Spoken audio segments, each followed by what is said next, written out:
안녕하세요. 소개받은 경북대학교 홍지원입니다. 먼저 이런 좋은 강연을 할 기회를 주셔가지고 너무 감사드리다는 말씀 드리면서 시작하도록 하겠습니다. 오늘 제 강연 주제는 해조류를 이용해서 어떻게 우리가 기후변화 문제가 많죠. 그걸 어떻게 해결할 수 있을까 하는 거에 대해서 이제 소개를 좀 시켜드리는 시간을 갖도록 하겠습니다. 오늘 발표 순서는 다음과 같고요. 먼저 이제 지구 온난화와 기상 이변 현상에 대해서 많이 들어보셨을 거예요. 그래서 우리가 이렇게 여기 보시듯이 화석 연료를 이제 굉장히 많이 사용하고 있죠. 근데 정상적인 상황이면 이렇게 생태계가 흡수를 해야 되는데 이제 우리가 너무 많이 쓰다 보니까 이제 우리가 이제 그 산업혁명 이후로 계속해서 이런 이산화탄소를 내기만 하고 흡수를 하지 않았습니다. 그러다 보니까 여기 배출량이 더 많은 거죠. 그러다 보니까 이제 지구 자정 능력을 벗어난 그런 이산화탄소가 지금 쌓이고 있는 상황입니다. 그래서 가뭄이라든지 아니면 사막 지역에 홍수가 생기기도 하고, 그다음에 강남에서 이렇게 물난리가 나기도 하고 이런 일들이 벌어진 겁니다. 그래서 현재 이제 지구 육지 면적이 약 80%가 지구 온난화의 영향권에 있고요. 그리고 전 세계 85%의 인구가 우리를 포함해서 이런 기상 이변을 경험하고 있습니다. 그래서 한 2년, 3년 전에 나사에서 이 과학자가 이제 올해가 이제 여러분들이 살면서 겪는 가장 시원한 여름이 될 것이다 라고 얘기를 했는데 많은 사람들이 코웃음을 쳤습니다. 근데 작년에 엄청 더웠죠. 그리고 올여름도 아주 더울 거라고 이렇게 예측들을 하고 있습니다. 그리고 우리도 이제 굉장히 많은 이런 그 이상기후를 겪고 있는데 무덤덤해지고 있는 거예요. 그냥 뭐 그러려니 하고 넘어가고 있는 거죠. 그리고 이제 이런 그 이산화탄소 변화를 이제 측정하기 시작한 게 이제 그 크립스 해양연구소의 킬링 교수님이라는 분이 계십니다. 이분께서 이제 그 이렇게 지구 이산화탄소 농도 변화를 계속 재신 거죠. 그러니까 400ppm 이상 올라간 거예요. 그리고 교수님 사후에도 계속 이제 그 미국에서 연구소에서 계속 재고 있는데 더 올라가고 있습니다. 계속해서 올라가고 있는 거죠. 이렇게 올라가게 되면은 이제 어떤 일이 벌어지느냐면은 대기 중에 이렇게 CO2가 쌓이게 되면은 얘가 바다로 녹아 들어갑니다.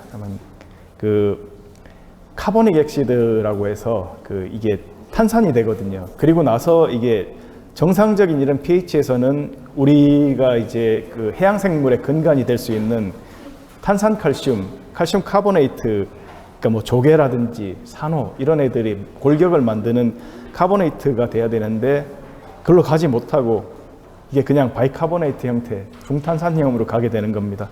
그러다 보니까 이제 그 이렇게 해양 생물 다양성이 줄어드는 그런 상황이 오게 되는 겁니다. 그래서 우리가 이렇게 그 계속 지구 온난화를 내버려 두면 어떻게 되느냐, 이 결론은 이제 그 우리가 6번째 절멸을 맞을 수도 있다 이런 얘기를 하고 있습니다. 이 지구가 역사상 여러 차례 이제 대규모 절멸을 겪었는데 그 중에서 이제 가장 심각했던 게 여기 보시는 페름기 트라이아스기 대량 절멸입니다. 이때가 지구 생명체 약 96%가 이제 멸종을 하는 거의 역사상 최악의 사태였고요.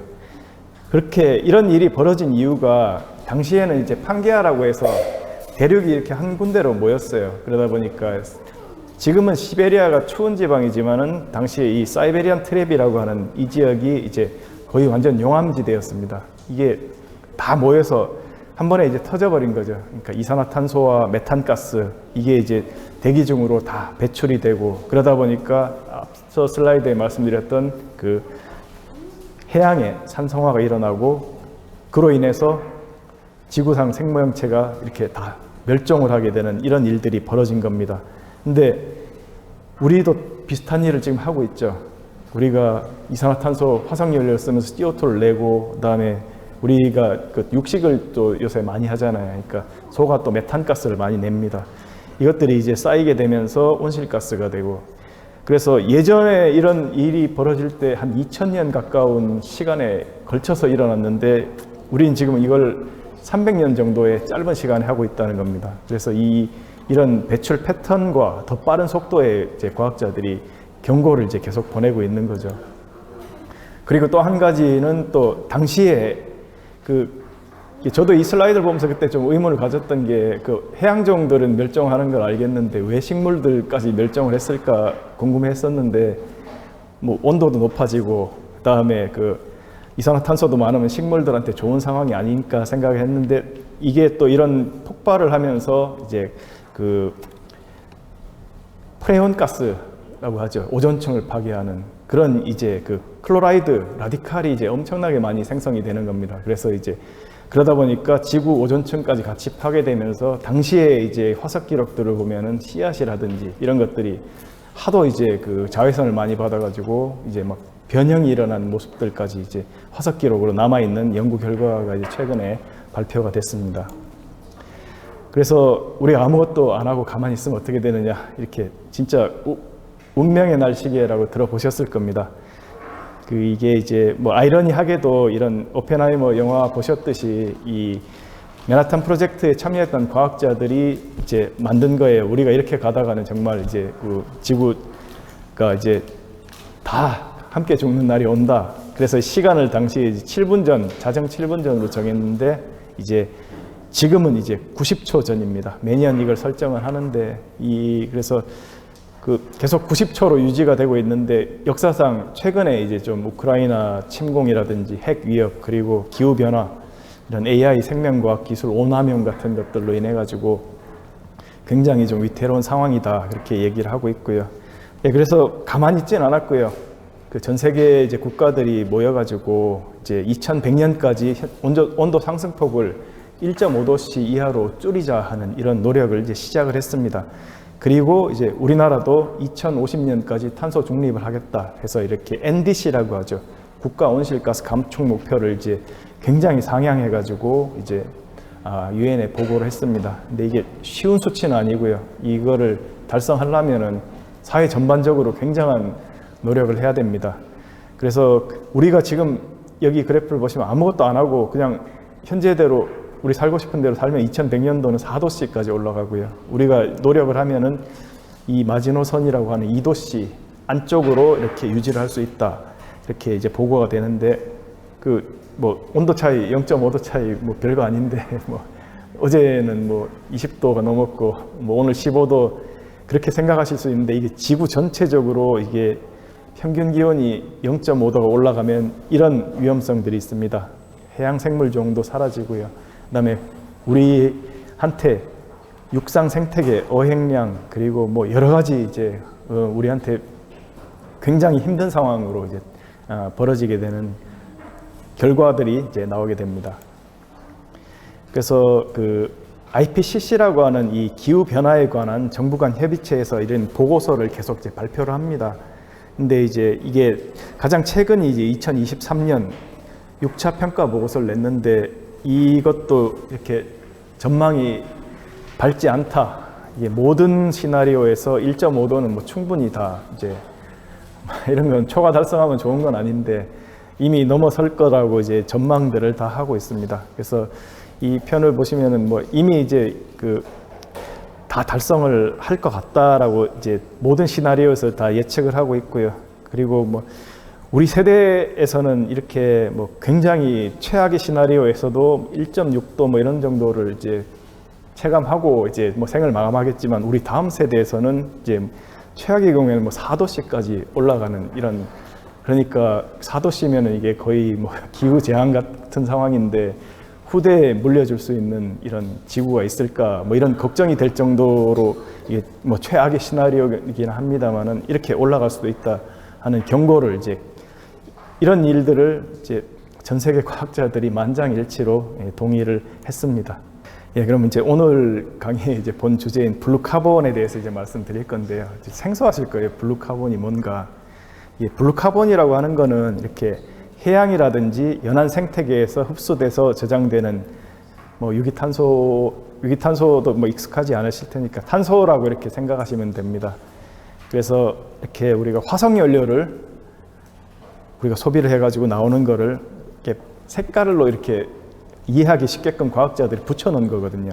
색깔이 까맣고 이렇게 갈색이잖아요. 블랙 카본, 브라운 카본 이렇게 얘기를 하는 거예요. 근데 1년에 약 11기가톤 정도가 발생을 합니다. 근데 그린 카본이라고 하는 거는 이제 육상 식물이 흡수하는, 육상 생태계가 흡수하는 카본, 이게 약 3.2기가톤 정도 되고요. 그다음에 블루 카본이라고 하는 게 해양 생태계 2.5기가톤이 되니까 매년 이만큼씩 남죠, 이거.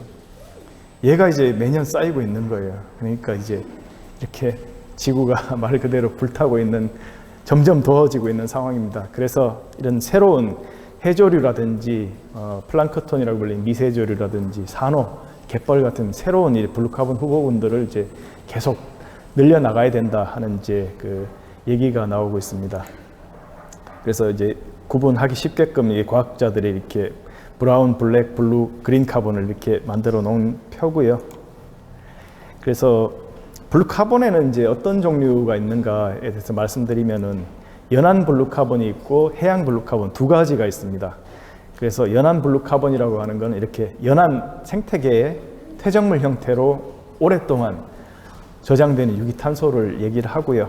아까 말씀드렸던 그 IPCC 가이드라인에 의해서 맹그로브, 염습지, 해초류 이렇게 세 가지가 현재까지는 이제 공식적으로 블루 카본 생태계로 인정을 받고 있습니다. 그래서 여기 보시면은 뭐 침엽수림이라든지 열대우림하고 비교해서도 이런 해초라든지 이런 그 맹그로브 숲이 굉장히 이제 강력한 유기탄소 저장 능력을 가지고 있습니다. 그래서 이제 블루카본 흡수원으로 인정을 받고 있고요. 이런 수치들은 보시면은 이제 면적은 얼마 되지 않지만은 이런 탄소를 뭐 100년 이상 저장하는 그런 능력이 있기 때문에 이런 생태계를 우리가 유지를 해야 된다 하는 그런 노력을 이제 국제적으로 하고 있고요. 근데 이제 그 전 세계적으로 이런 또 산업화와 도시화가 일어나고 있습니다. 그래서 맹그로브 숲의 35%, 염습지의 65%, 해초숲의 약 29%가 지금 사라져 있습니다. 그러다 보니까 애써 저장해 놓은 또 유기탄소가 얘들이 어떻게든 여기 뭐 리조트 개발한다 팔 거잖아요. 그럼 다시 산소를 만나겠죠. 그럼 산화가 돼서 또 CO2가 돼서 1년에 또 1.5억 톤에서 약 10.2억 톤까지 또 다시 배출되는 형태로 이제 또 지구 온난화 현상을 점점 이제 심화를 시키고 있습니다. 그리고 이제 떠오르는 그 후보군들이 해양 블루카본이라고 하는데, 최근 연구 결과에서 기존의 이제 망그로브나 이런 그 염습지라든지 해초와 비교를 했을 때 이런 해조류, 산호 그리고 뭐 미세조류 같은 이런 새로운 후보군들이 특히 이산화탄소 격리 집약도라든지 탄소 격리량이 엄청나게 높고 많다는 걸 이제 보고를 하고 있습니다. 그래서 그 중에서 현재 유엔에서 논의되고 있는 이런 CO2 흡수 기술 중에 하나가 이렇게 대형 해조류 양식이라고 5가지 이제 중요한 어떤 타겟 중에 하나가 이제 해조류 양식으로 이제 떠오르고 있고요. 그리고 이제 저희 지역에 이 환동의 블루카본 센터라고 하는 해조류 블루카본을 연구하는 이제 연구 시설이 이제 곧 이제 설립이 될 예정입니다. 이게 뭐 경상북도와 포항시 그리고 뭐 경북대 이렇게 굉장히 이제 많은 노력을 해가지고 이런 예산을 확보를 했고요. 그래서 확정이 됐습니다. 그래서 이게 이제 그 포항 구룡포에 가시면은 구룡포 그 남항이라고 하는데 여기가 매립한 땅이라고 하더라고요. 그래서 여기가 사업 대상지가 되고 지금 실시 설계를 하고 이제 설계 도면을 만들고 있고요. 그리고 26, 7, 8 해서 9년도부터는 이제 그 연구소가 이제 생기게 됩니다. 그래서 동해안 신규 블루카본 발굴을 하고 학술적인 연구를 하고 그리고 이런 전체적인 그 동해안 블루카본 연구의 그 연구 교육 정책을 할 수 있는 그런 허브 기관 역할을 하는 게 이 기관의 그 어떻게 보면 미션이고요. 이런 연구소 이제 전경이고 위치고요. 그래서 총 이 환동에 4가지 추진 전략이 있습니다. 이렇게 토착 해조류를 이용해서 IPCC 블루카본 흡수원 인증을 받는 거, 그리고 기존에 이렇게 그 잘 피는 블루카본 흡수원으로 인정을 받고 있기 때문에 잘피 연구를 하는 그 한 가지, 또 그리고 해조류를 활용한 또 이거를 또 기술을 이용해 가지고 상용화를 하고 온실가스 저감하는 것, 그리고 교육 분야, 해양 교육 문화의 거점이 되는 이 네 가지가 이제 이 기관의 어떻게 보면은 앞으로 R&D를 할 전략이라고 이제 생각하시면 되고요. 그래서 그 운영 기관은 이렇게 경북대, 경상북도, 포항시 이렇게 세 기관에서 이렇게 그 운영비를 이렇게 지원을 해가지고 운영을 하고, 그다음에 이런 대학교, 연구소, 기업, 협력기관들이 같이 이제 일을 하는 걸로 이렇게 구상을 하고 있습니다. 그리고 이제 이런 그 해조류 자원 블루카본 흡수원 국제 인증 연구인데요. 이게 이제 그 국제사회에서 이렇게 블루카본을 인정하는 기준이 이렇게 5가지가 있습니다. 그래서 이 5가지 중에 이제 뭐 중요한 것들이 사람이 이게 추가적인 노력을 했느냐, 그걸 또 관리를 하느냐, 이런 것들인데, 이제 해조류 같으면 1, 2, 3, 4, 6번까지 모두 다 충족을 하고 있어요. 근데 지금 뒤에도 잠깐 설명을 드리겠지만 이 IPCC 가이드라인에 아직까지는 포함이 되진 않는데 올 가을에 들어갈 것 같아요. 이게 거의 이제 통과가 되는 상황입니다. 그래서 웬만한 큰 일이 없으면 아마 해조류 블루카본도 이제 정식적인 블루카본 흡수원으로 인정을 받을 것이다라고 이제 생각을 하고 있고, 그다음에 저희가 이렇게 동해를, 특히 포항을 이렇게 사업 대상지로 선정한 이유는 뭐 이 지역에 있어서가 아니고, 이게 1000m 이상 되는 심해에 이렇게 이 해조류 바이오매스가 들어가야, 거기는 산소가 없거든요. 산소가 있는 상황에 해조류가 있으면 그 괭생이 모자반 같은 게 떠밀려오면 막 썩는 냄새가 나고 그러잖아요. 그게 이제 썩게 되면은 당연히 다시 광합성을 해서 흡수한 CO2가 다시 또 날아가는 상황인데, 얘들은 바이오매스를 만들어서 1000m 이하 산소가 없는 데로 가니까 그 안에서 뭐 100년 이상 이렇게 그 상태로 유기탄소 형태로 저장될 수 있다 하는 게 이 연구의 가장 기본적인 핵심적인 이제 그 이론입니다. 그런데 이제 동해의 평균 수심이 약 1684m고 최대 수심은 4km가 넘기 때문에, 그리고 또 웬만한 이런 심해까지도 뭐 배를 타고 한 10분 정도면은 충분히 갈 수 있기 때문에 이렇게 동해가 해조류 블루카본 연구를 하고 실증 사업으로는 최적의 후보지다라고 이제 저희는 판단을 하고 있고요. 이런 이제 연구가 이제 모식도입니다. 그리고 이제 블루카본을 흡수를 하려면은 작은 애들 가지고 해서는 소용이 없거든요. 그래서 저희가 이제 대상으로 하는 거는 이제 덩치가 큰 애들, 미역, 모자반, 대황, 감태, 곰피처, 이렇게 덩치가 큰 애들이 당연히 CO2를 많이 흡수를 하겠죠. 얘네들을 이제 주로 이제 얘네들을 이제 주 대상종으로 선정을 했고요. 그래서 이제 또 거기다가 또 친환경 구조물이라는 이런 또 새로운 기법을 사용해서 바다숲을 조성해서 여기를 또 이제 이렇게 갯녹음 발생한 지역을 회복을 하면서 블루카본을 흡수원을 또 증대시키는 그런 이제 연구를 하고자 합니다.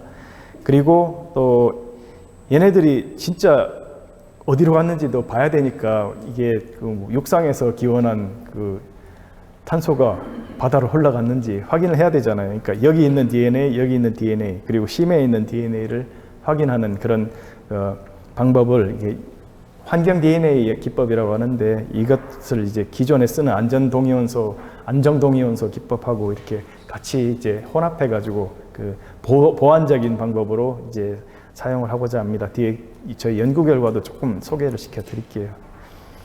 그리고 이제 이게 이제 포스코에서 굉장히 많이 크게 하는 사업인데, 철강을 이제 이제 재련을 하다 보면 슬래그라는 부산물이 나오는데 그 안에 철이 굉장히 많이 포함이 되어 있습니다.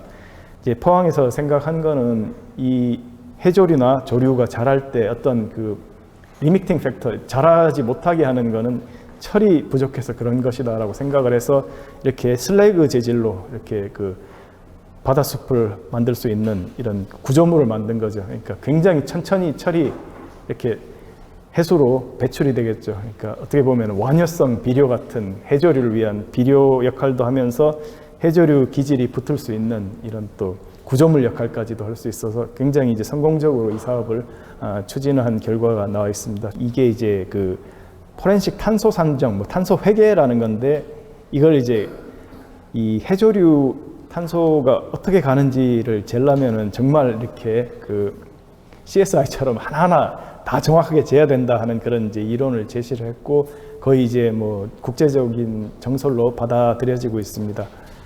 그리고 이제 특히 또 일본에서는 이런 그 탄소 흡수력 측정 방법을 굉장히 잘 정리를 했어요. 일본 FRA에서 이제 그 가이드북을 냈는데 총 4가지 이제 대기 중 CO2가 이렇게 바다로 들어와서 해조류에 저장이 되고 나서 퇴적이 되거나 아니면은 난분해성 DOC라고 해서 탄소로 저장되거나 아니면은 또 그 심해로 이렇게 떨어져서 아까 말씀드렸던 그 POC 형태로 떨어지는 형태 그리고 또 그다음에 그 RDOC라는 형태 이렇게 4가지 형태로 저장이 된다 하는 저장 프로세스를 이제 발표를 했고요. 그래서 현재 그 IPCC 가이드라인에 들어있는 방법은 이렇게 굉장히 심플합니다. 근데 이 습지에 관련된 거거든요.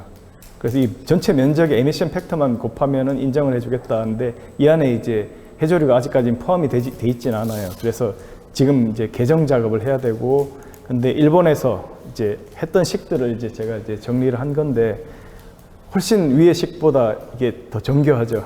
그러니까 더 이제 정확한 과학적인 방법을 가지고, 그러니까 설명드렸던 4가지 그런 잔존율까지 다 포함한 이 흡수 계수를 통한 CO2 저장량을 이제 정량적으로 잴 수 있는 식을 이제 제시를 한 겁니다. 그래서 유엔에서도 일본식이 가장 과학적이고 정확하다라고 이제 다들 인정을 하는 분위기고, 이렇게 개정이 되더라도 아마도 일본식을 따라갈 것이다라는 이제 얘기들을 다 많이 하고 있습니다.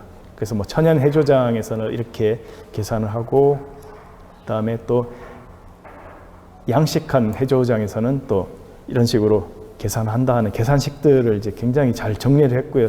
저희도 이걸 좀 따라서 지금 쓰고자 지금 하고 있습니다. 그래서 뭐 각각의 이런 프로젝트마다 얼마나 이제 저장을 할 수 있다 하는 수치를 이렇게 프로젝트를 통해서 계산식을 이제 낸 거예요. 그리고 이제 잘피숲 연구인데, 잘피는 기존에 이미 그 가이드라인에 포함이 돼 있잖아요. 그래서 이거는 우리 사람이 노력을 해서 잘피숲을 뭐 조성하고 복원을 하면은 복원한 만큼 이제 블루카본으로 인정을 받을 수 있는 거예요. 그렇기 때문에 이런 동해 지역의 새우말, 개바다말 같은 이런 대규모 서식지를 조성을 하면은 바로 이제 블루카본 흡수원으로 인정을 받을 수 있을 것이다 라고 기대를 하고요.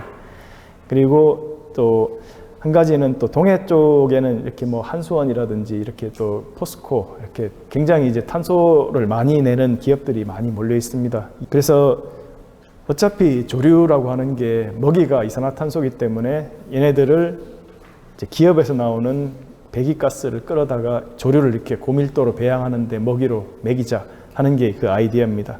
그렇게 해서 이렇게 뭐 바이오 플라스틱이라든지 아니면은 뭐 대체육, 요새 얘기가 많이 나오는데 이런 대체육이라든지 아니면 또 제가 좀 많이 연구하고 있는 바이오 연료, 썩히게 되면 또 메탄 가스가, 우리가 이제 CNG라고 하는 메탄 가스가 만들어지거든요. 이런 것들을 이제 생산하는 쪽 연구를 하자 하는 게 이제 주제고요. 그리고 마지막으로 해양교육센터입니다.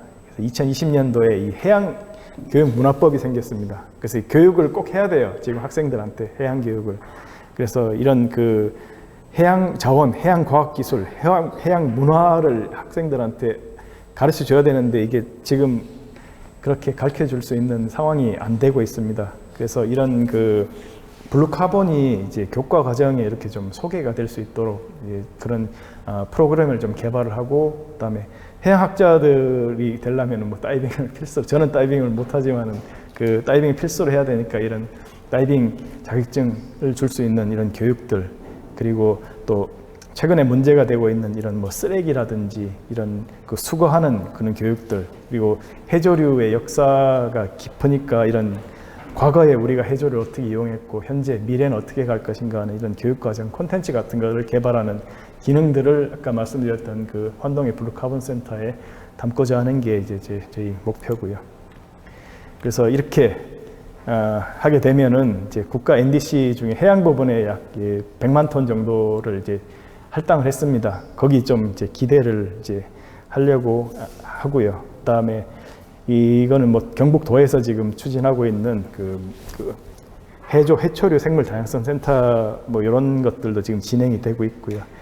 예, 그리고 이제 그 마지막인데요. 이제 이런 해양 보호 구역이 이제 동해 쪽에 많이 이제 만들어지고 있습니다. 그래서 우리가 이제 환동에 블루 카본 센터가 생기면은 지금 학교 차원에서 경북대 해양 캠퍼스를 좀 시너지 효과를 낼 수 있게끔 구룡포 쪽에 만들고자 하는 생각을 지금 구상을 하고 있습니다. 그 바로 옆에가 경북대 인재원이 있거든요. 거기 가보신 분들은 아시겠지만 멀지 않습니다. 그래서 거기를 이제 뭐 외국 연구자들이 사용하는 숙소, 뭐 컨퍼런스를 열더라도 그 숙소로 쓸 수도 있고 세미나실도 있고 하니까 이런 시설이 생기게 되면은 뭐 교수님들도 그쪽으로 가서 수업도 하고 실습도 하고 하는 그런 어떤 클러스터를 만들어 보자 하는 그런 계획을 갖고 있고요.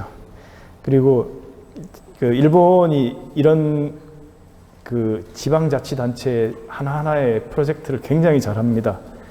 그래서 저도 이제 요거를 이제 포항시에 좀 제안을 했던 거거든요. 이렇게 기업하고 이렇게 시가 이렇게 시민들하고 같이 어떤 활동을 해서 프로젝트를 해서 뭐 해조를 이만큼 심어서 탄소를 얼마나 저감했으면 양은 얼마 되지 않는데 일본도 그래요. 근데 그런 크레딧을 이제 발행을 하는 거죠. 돈도 얼마 안 되지만은 뭐 시민들은 이제 참여를 해서 우리가 이런 활동을 했다.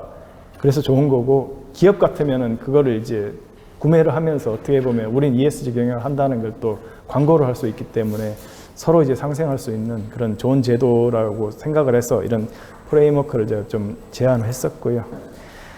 그리고 또 일본에는 이 JBE라는 단체에서 이런 탄소 흡수 서티피킷을 내줍니다. 그래서 우리나라도 이런 KB 같은 단체가 생겨가지고 이런 중간에 이제 이거를 인증을 해주고 그다음에 인증서를 발급해주고 하는 그런 기관이 있어야 되지 않나 해서 이런 프레임워크도 한번 제안했습니다.